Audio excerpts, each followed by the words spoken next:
Good morning and welcome to Shawnee Hills Baptist Church. We want to begin our week with praises to the Lord and with the sure guidance of His Word. Here are today's announcements.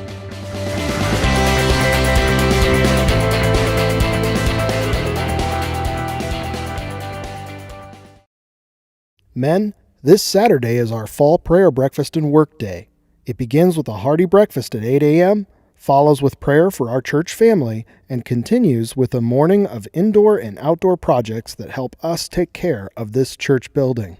To make sure we've got plenty of food for all, please sign up at the men's workday table in the foyer. Are you interested in becoming a member of Shawnee Hills Baptist Church?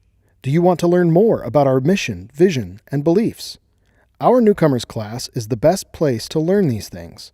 And we are launching another newcomers course during the Adult Bible Fellowship Hour on Sundays from October 17 to November 7th. You can sign up for the class at the newcomers table in the foyer, and we hope you will join us so that we can get to know each other better. Members, our next quarterly business meeting will be on Sunday evening at 5 p.m. on October 17 in the auditorium. We'll be sure to dismiss in time for Equip Groups and Creative Kids to begin at 6.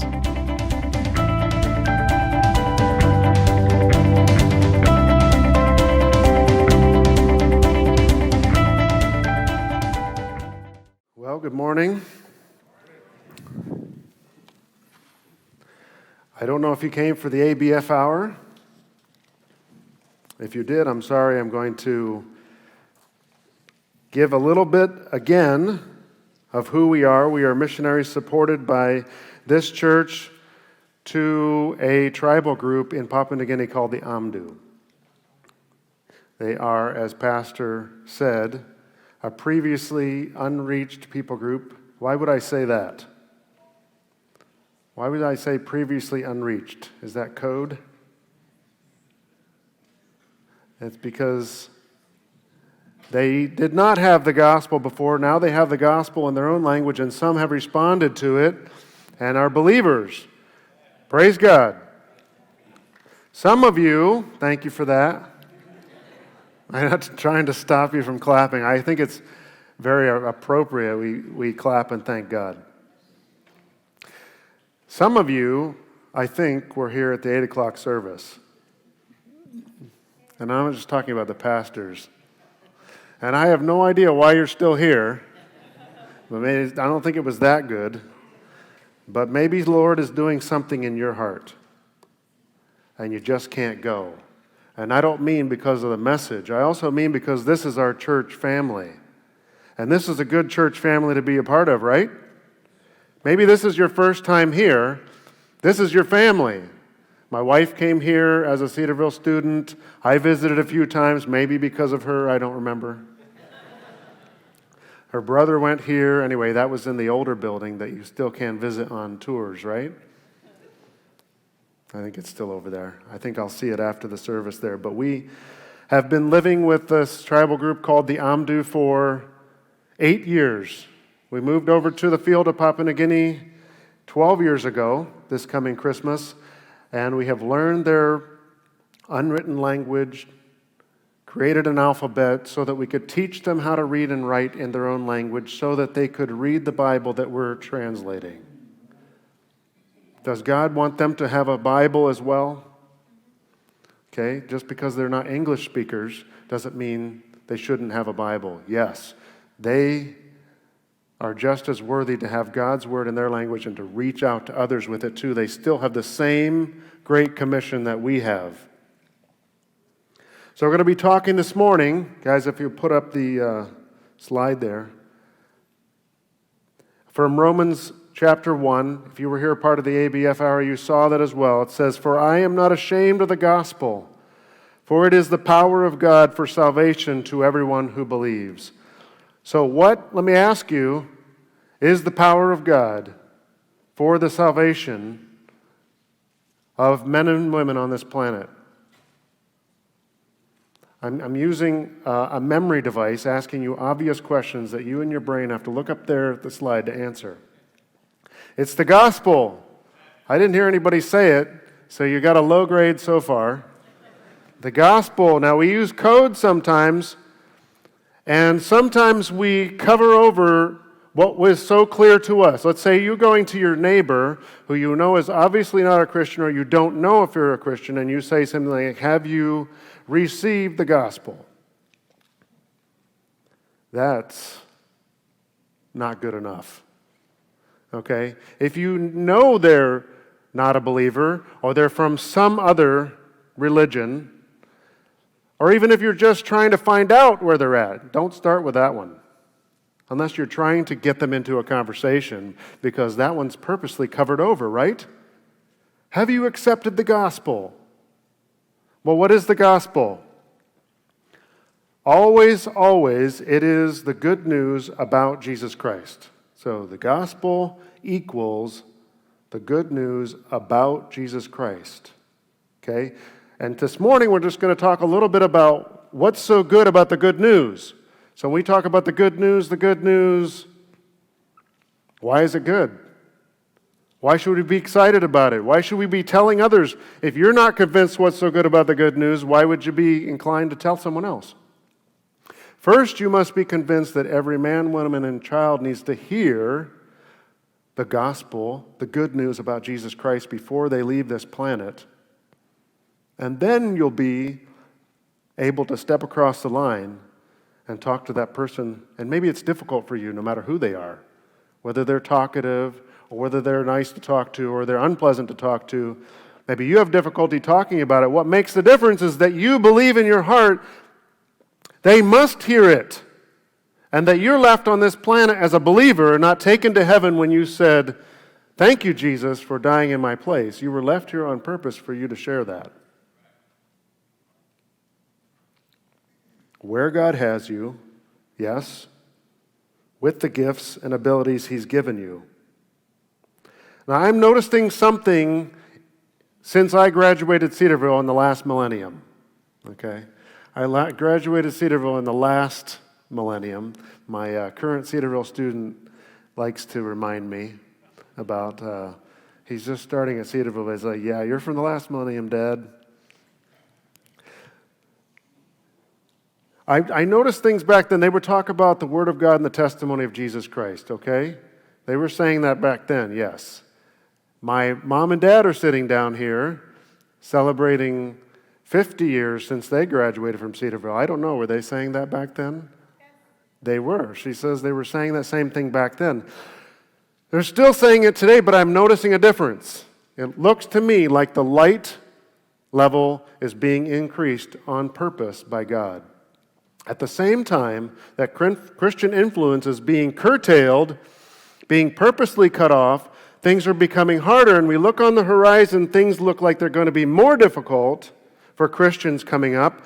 What am I seeing changing around the globe, and especially among Christians? The light level, and what I mean by that is the knowledge about who is yet unreached is being, the lid is being taken off of that. You can walk right now into what I think is called the BTS, right? The Bible building, if you're not familiar with Cedarville. And you can see, as soon as you walk in, at least it was there when school started, this list. Boom. You can find it online too. I think it's put out by Wycliffe or SIL. Let's see, what else is that called?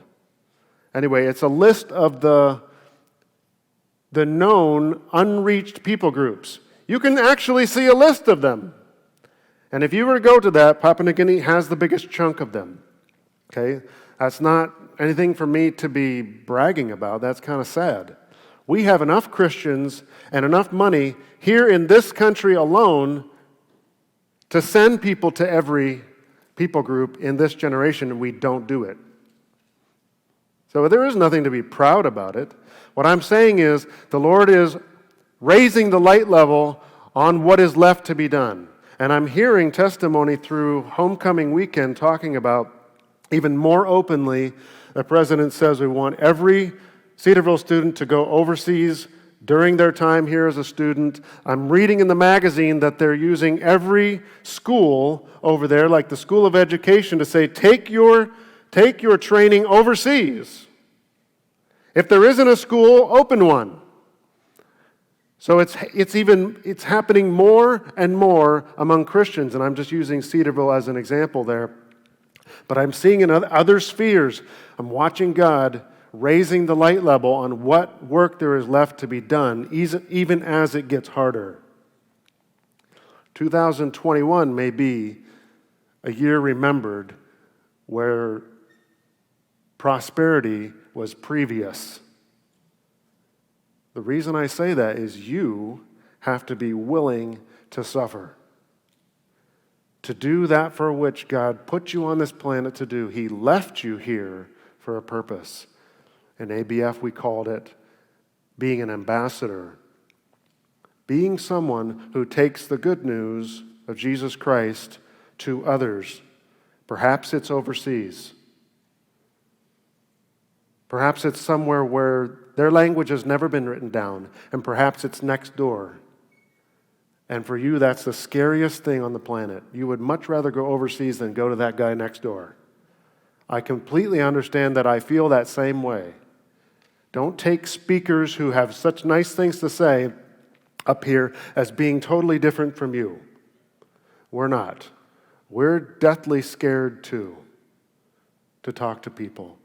The difference, what makes you cross the line again is what?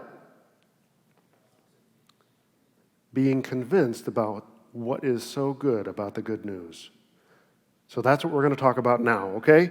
I want to use our experience with sharing the gospel with this unreached people group and tell you about what's so good about the good news. I want to first show you a few pictures so you kind of have in your mind what it looks like over there, how we get around, what the people look like, just a couple. Some of you know we left the United States to go live there about 2009, and it was a process of where should we go, because there's more than 800 languages, distinct languages there. We had to join a team to do that with Ethnos 360. So this is how they live. This is not uncommon around the globe. Many different countries, people just take what is available from their surroundings and put a house together. And so, would you be shocked if this house was made of tarp? It shouldn't be. Those people would be doing the same thing. Let's say they're living on the outskirts of Sao Paulo, Brazil, and they're just grabbing whatever is available. These people, in our case, use stuff from the jungle. And they're not dealing with smog, like in the big cities of Brazil or somewhere else. There are people everywhere who need to hear the message of the gospel. So we went to the Amdu people group where, in order to fit the criteria, we would say just generally there were no believers, no Bibles, and no witness to what was good about the good news. We went in there and we asked them, do you want us to come and do the things that New Tribes Mission does, now called Ethnos 360? And we told them, we want to come in and learn your language. We want to teach you how to read and write in your language. We want to translate the Bible and tell you what it says. And they all said, yes, yes, please come and do that. Of course, it's very difficult to hike in their mountains. So we did as many villages as we could in 8 days. And we almost died several times.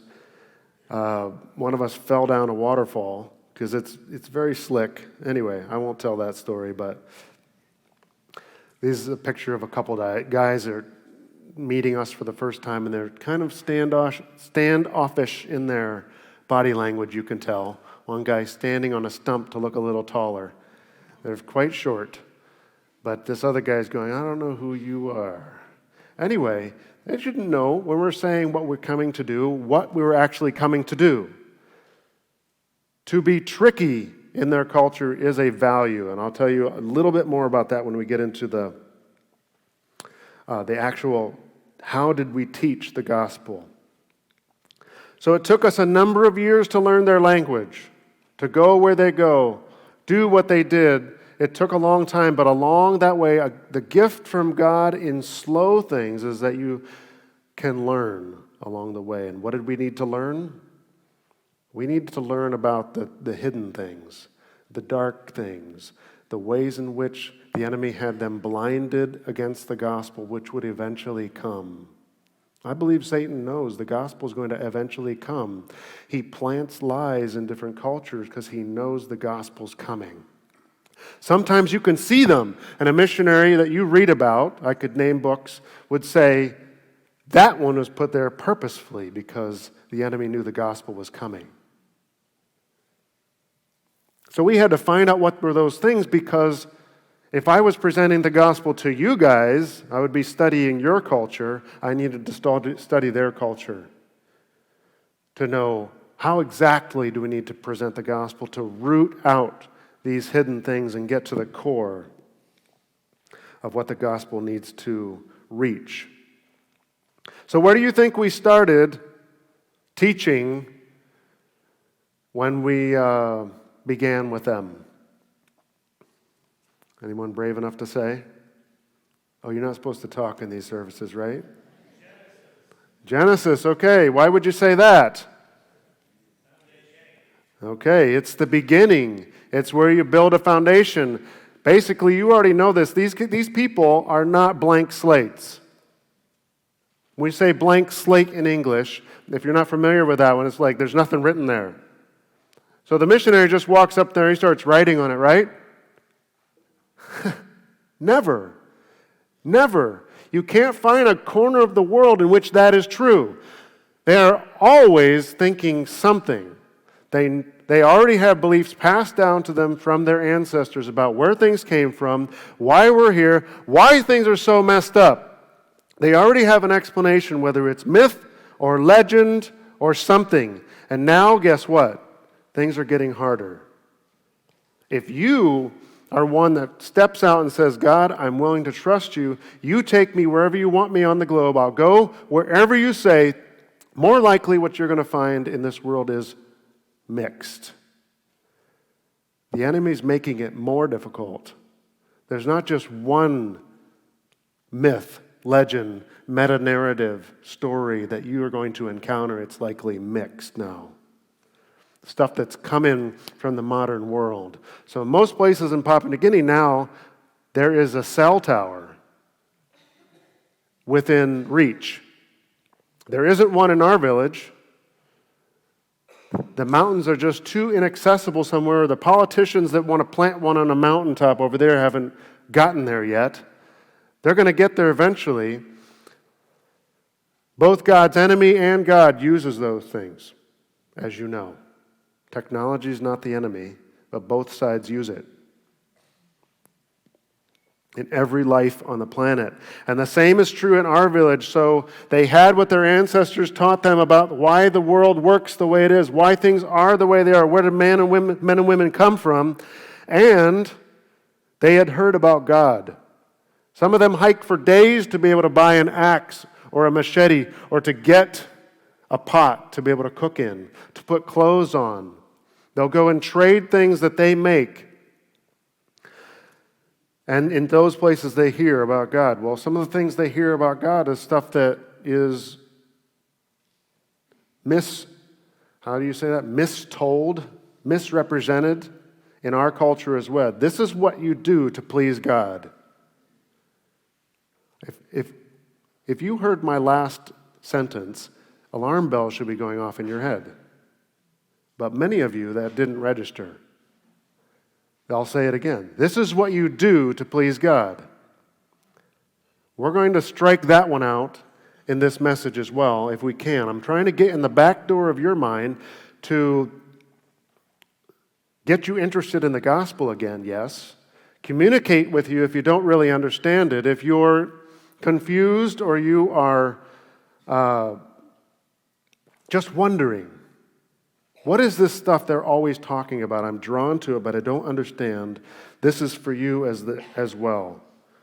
We talk to them from the beginning. See, the Amdu have their own stories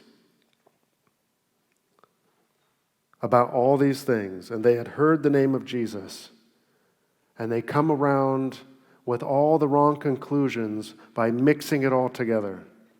Some had heard the way you please this God that they're always talking about is by being good, is by going to church, is by following the 10 Commandments. And I ask you, are you confused about that? Is it any of those things? Well, we went to the book of Genesis because that's God's testimony about what happened at the very beginning. And why do we trust Him to write it? It might not be what you've ever thought of. You might be saying, well, because He's trustworthy. I would say it's because He was the only one there. That's why we go to Him. No one else was there. He was there, and so we trust His account. So I'm going to show you some actual pictures of what we showed the Amdu people. Things were perfect in the beginning, and there were many things in this 3.5 months we took, 5 days a week, 3.5 months, to tell them this story from creation to Christ that you're probably very familiar with. But there were many things they'd never heard before, as you can imagine. For example, how God had made their ancestors, Adam and Eve, for Himself and for each other. How He made things perfectly. How they weren't some accident. Now, there are many different ideas about where we came from in the world, right? Many, many, many, many of which you have never heard before.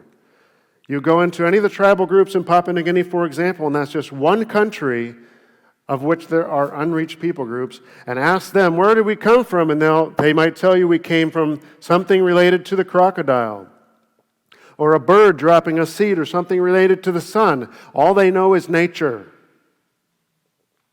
Not a supernatural thing. And where do people in our culture say we came from? Nobody wants to say. Yeah, it's appropriate to be kind of ashamed about it too. Yeah, we came from monkeys. So we laugh about what those people think, and if I told them about what the educated people in America think, guess what? It's equally laughable. Maybe more so. Very sad. So we told them about all these things, and we told them about how God gave Adam and Eve the position of manager over the earth and the animals. The Amdu had never heard these things. The earth had been lovingly designed with humans in mind, and we emphasized that sovereign position that God gave them, a key thing in the Bible. But then, as you know, they disobeyed the one rule God gave them. Let me ask you, did God give them 10 rules? Man, that's often misunderstood as well. He gave them one. This is simple mathematics. He gave them one, and they couldn't keep it. They took the shortcut the enemy offered them. And if we had more time, maybe we'd talk about temptation.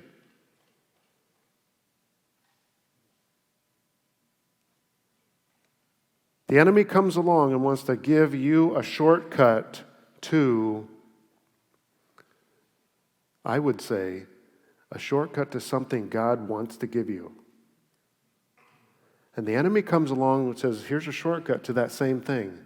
And if you take that shortcut, it will turn to ashes. It will fall apart. You test that theory. But Satan may be coming along in your life right now, offering you a shortcut to something, a longing that God put in your own heart. He put it there, planning to fulfill it, and you say, I'm going to take the shortcut to get there. You need to trust God. So they just disobeyed the one rule that God gave them, and immediately, what happened? They were separated from God. What did God promise them if they sinned? Death.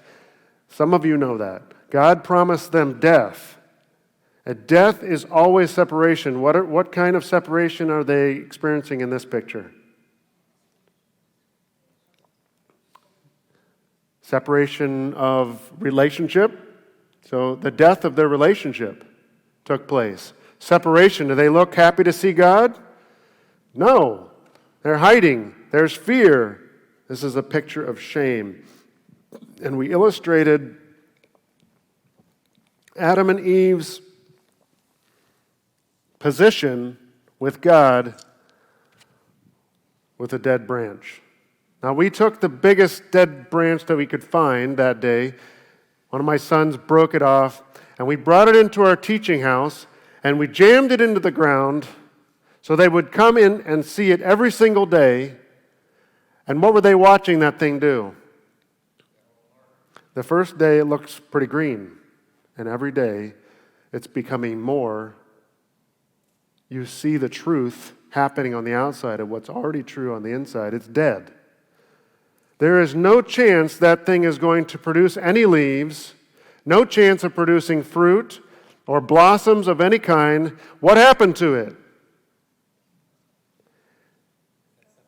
It got separated from the source of life. Now, everybody knows that the source of life is in God. We're all trying to get back there. How do I jam myself back in to the source of life?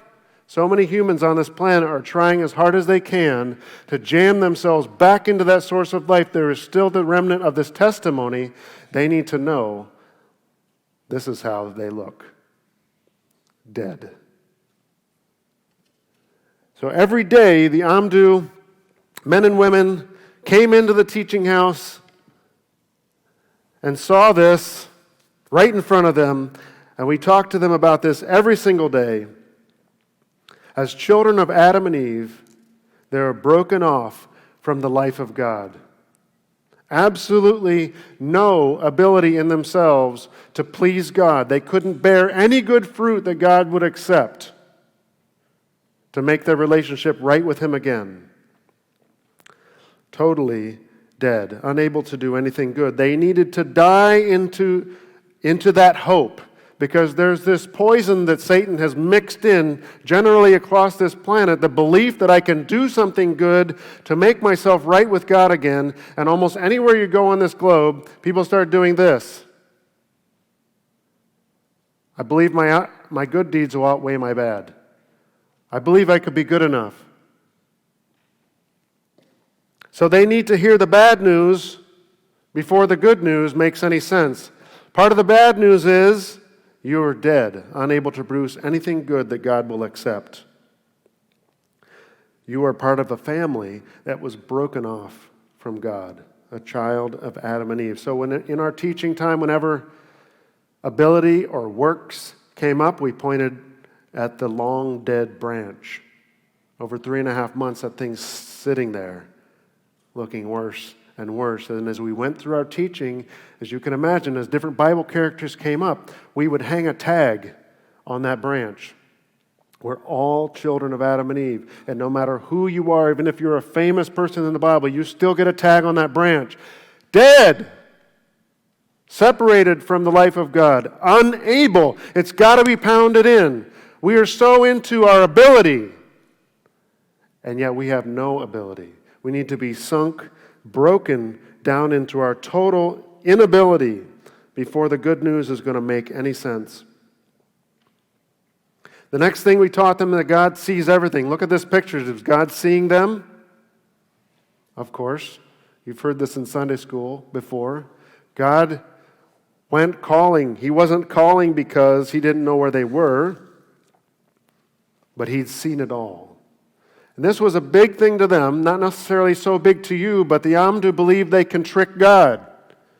Why do they believe they can trick God? Because they believe they can trick each other. And tricking each other is a value to them. So if you can get away with stealing something, that actually means something good about you. Weird. But we needed to know that so that we could find out people believe they can hide things from God, and we need to wipe that one out. That one had to be dug out and rooted out because God sees everything, even what's going on in here. God came to them also to address their sin. He wasn't going to just let them get away with it. But while He was addressing their sin, while He was handing them the consequences of this death that was taking place, He gave them hope. Now, I'm going to quiz you because you're all students of the Bible, right? Regardless of if you're a Bible major at Cedarville or what you're doing in life, you're supposed to be a student of the Bible. And I'll tell you this, it's in Genesis, yes, that's clue number 1. the answers in Genesis. When God handed the man and woman their consequences, what bit of hope did he give them? Oh, that's a tough one. So tough. Did he, somebody got the answer. Let me ask you, I'm going to give you multiple choice. Did he talk to them and say, your hope is in the 10 Commandments? Okay, well, that was designed to be easy. But you laugh, but many people are confused and think that there's something in the 10 Commandments that is part of our hope. No. Okay, so did God at that time, right after he gave them the consequences, talk to them about church attendance? And yet I have had people tell me about being there every time the doors were open, and most likely you've heard that one.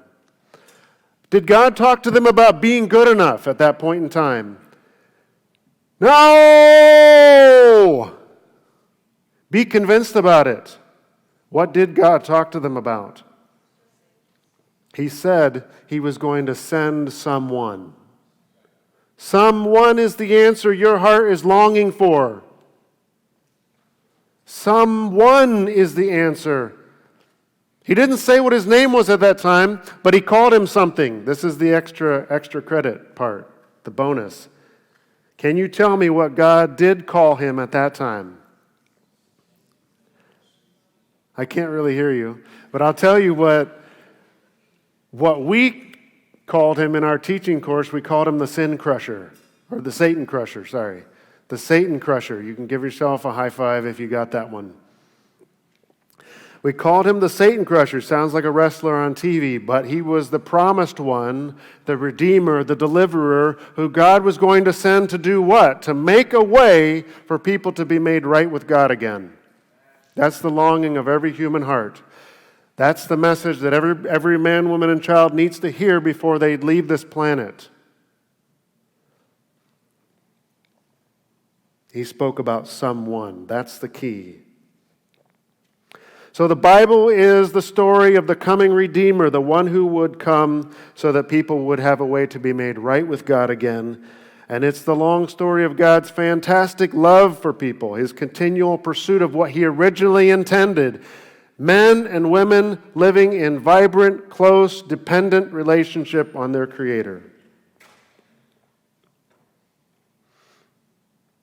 There's a picture of them walking out into the world. Okay, and I want to share we'll make brief pit stops here as our time closes down. I want to tell you just briefly about the teaching through the Old Testament. I'll share some of the pictures, but basically what I want to do with you is unify around this theme. We are hopeless and helpless to save ourselves, to do anything good to make ourselves right with God again, but God always provides a way. Take a look at this picture. This one you know if you've grown up in church. God provided a boat for Noah. And what did those who trusted God do? They walked in to the boat. Those who saw this as a way of escape from judgment walked in. God closed the door, and what happened? Absolute and total judgment. Is God serious about what he says is going to happen? Every time. Every time. This is a picture of what's coming. Those who believe God will go into the boat, into the way of salvation. Those who do not will not be able to escape judgment for sin. We taught about Abraham and Isaac. And of course, you can understand teaching 5 days a week, 3.5 months, we taught a lot more stories than I'm going to share with you this morning, right? I'm just landing on a few key ones. Here's Abraham and Isaac. Isaac on the altar, and he's bound up, a picture of being totally helpless, unable to save himself, and the knife is descending. And then, of course, the very, very important picture is God providing that lamb. The lamb picture is coming up repeatedly in the Old Testament. God allowed them to bring a perfect, spotless lamb to cover their sin. And God was planting seeds all along the way. This lamb, they had not brought up with them. If you remember the story, the son says, "Dad, where's the sacrifice?" He knew to ask. Things are getting a little funny. We're walking all this way and there's no sacrifice. And what does Dad say? God will provide. And there it is. As the knife is coming down, Dad's even shocked. There's the lamb. Was he like, I hope there's a lamb coming in here somewhere? No. So when we were teaching this lesson, I piled up as many rocks as I could with the help of my boys. I tied one of them up and laid them on the altar and did this as a drama. And that struck me emotionally harder than I thought it was going to be as I was doing that drama. Wow. God provides. Guess what those two are thinking as they're standing there watching. But it's also a picture for any of us who will listen. We taught these people, I'll show you a few pictures of them just listening carefully as we teach. We taught them many accounts through the Bible, one of which is God bringing Israel out of Egypt with all those miracles and right to the Red Sea where He trapped them. God purposely trapped them against the Red Sea with this massive army, modern firepower, coming up against them, and they can't get out. And there they are in a hopeless situation again, and only God can be the answer. And they say, "What are we going to do?" And Moses says, "Watch as God provides. Look for the salvation of the Lord." And you know they walked right through the Red Sea. Are you seeing the theme? Throughout the teaching of the Old Testament, we emphasized to the Amdu the hopeless situation they're in, illustrated by this pitifully small branch I brought here today. The situation they're in because of sin and their inability to do anything themselves about their standing with God through works. But they were not only dried out branches, there was so much more bad news. I want to show you a couple more illustrations. They were children of Adam and Eve born into the wrong family. This is one of the things they make there. They make these bags out of bark. If you like to knit or crochet or make anything like that, they'd be like, "What? That's made of bark?" Yep. It's inner bark from one of their trees, but this is like money over there. So young ladies, your ages, would be very good at making these by now. I'll show you a 2-minute video, and if you look really closely, if you are able to see anything past the pig, you'll see that she is making one of these. But we used a ripped up, torn, used, dirty, smelly, rotten one to show that all of us are born into the wrong family. Children of Adam and Eve, born into Satan's family. And oh man, our people didn't want to be in that family. Do you? They wanted so badly to be in God's family, and we illustrated that with a nice clean one. Now these are both clean, because in America that's required. But the other one was torn up and dirty and so on. And this one was nice and clean. And we said, guess what? We didn't have to tell them you want to be in this one. They wanted so badly to be in this one. In God's family, we told them the bad news is you can't do anything to pull yourself out of this family and put yourself into that one. I guess I just realized I didn't tell you the connection of why we use these bags to illustrate family. That's because they carry their babies in these. So they also carry firewood and food from the garden and babies, but not all at the same time. A mama will put baby in there. You know, we could put babies in a baby carrier, right? And take them to church and put them in our cars and all that. Mom will put baby on her head like this, and now she's got her hands free to go to work. It's one of the world's first hands-free devices. So, there we go. That's why we illustrated those families, because they bring their babies everywhere in those things. And women there bear incredibly big loads, I've seen. So not only were they born into the wrong family and unable to transfer themselves out of this family into the one they longed to be in, but we gave them another piece of bad news. They had a debt they couldn't pay. The Amdu people know so much about debt because they have to pay for their wives. So I would have to pay my wife Emily's brother and family whatever they asked for to bring her into my family. So they know all about debt, but the debt they had with God can't be paid for with axes and machetes and money and bark string bags and pots and so on. What does God demand in exchange for your debt? What does He say He will accept? The only thing He will accept is death. The picture of death throughout the Old Testament, the lambs, this incredibly long line, the wages of sin is death. Now, you've always heard that verse in the sense of the payment that you receive is death. You could also look at it, the only payment that God will accept in exchange to pay for your debt is death.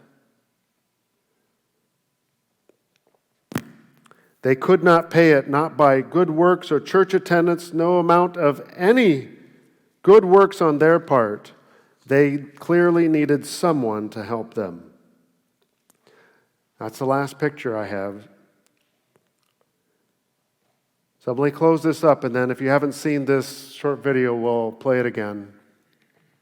The Old Testament showed them that God would accept a spotless lamb to die in their place, but where would they get one of those? The anxiety for the Amdu listener was growing.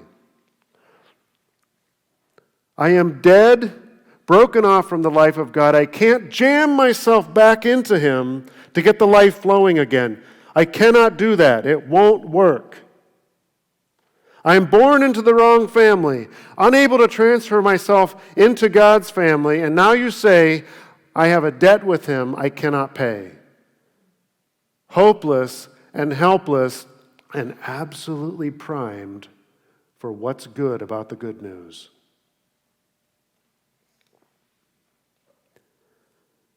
At that point in time in the story, Jesus Christ, the Son of God, enters the scene uniquely qualified and fulfilling many prophecies, obviously the one this story has been leaning toward the entire time, the someone. And there was this massive light bulb moment when Jesus comes to John the Baptizer, and John says, "Look, the Lamb of God who takes away the sin of the world." So immediately, all this experience that the Amdu people have in the Old Testament rushes together. This is the someone. This is the one. He's the Lamb. And what did it say, that special wording at the end? He takes away the sin. I can tell you there was great rejoicing in Amdu land for those who clearly saw that Jesus was the unique Lamb that God sent to fulfill all the requirements of God. Jesus paid the debt of death for you. The Son of God died in your place so you can go free. So what happened in Amdu? You guys can cue up that video. I want to show you just a single testimony here as we close. And then we'll talk to you afterwards if you want to talk to us back at the table. If you have questions, my wife Emily will go back to the table. You can talk to me here afterwards. I'd love to talk to you if you want to be praying about these things. If you were listening to the Amdu, the testimony during the ABF hour, there's so much need in the world. That's what compelled us to go. There are people asking for the gospel and not enough people willing to go.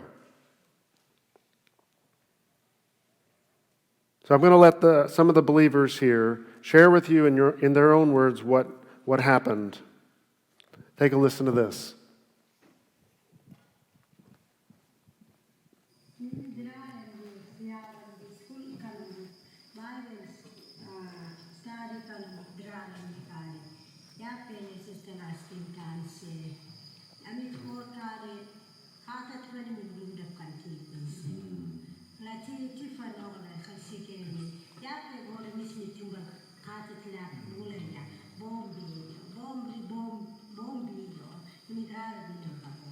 Dila opa kuwe unang kambal. Kubukten bal na wala tabi yabat kaya kan bilo kala nimi ulum ka kukan ti sayo kalba. Tifan ulum so on unang de. Ulum so on unang. Ulum dinim da ti ulum so on unang. Kukni ulum sa kami mita ta Ni babal. ulum ti kaya mo matem pa ulum ti pansi. Tifan. Ulum ka be kami chin kata. Kata nyami. Adam so isno ya kata nyami putra dasi. Kaya kami kukan chin kata. Kami bukan ti kami. Yesu mitan se kayo. Tifan no klo kata mo. Nam Yesu le mitko te panti insa. If my so bombe say. Isa ti Yesu sa tapo. Ni pare ni ti Yesu sa. Asa kapni. Nakal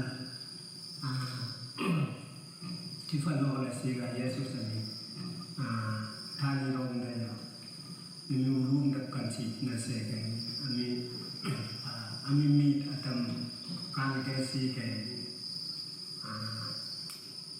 Tifan wala si Iya, kami jalan. kan migran ng kape Ya.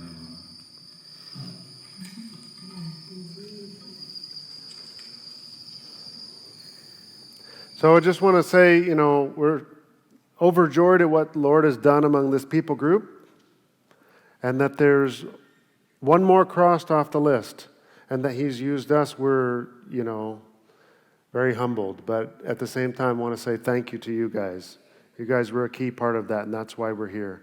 Thank you so much for being part of the ministry. Now keep praying for us as these little babies need to grow and reach out to others. Thank you so much.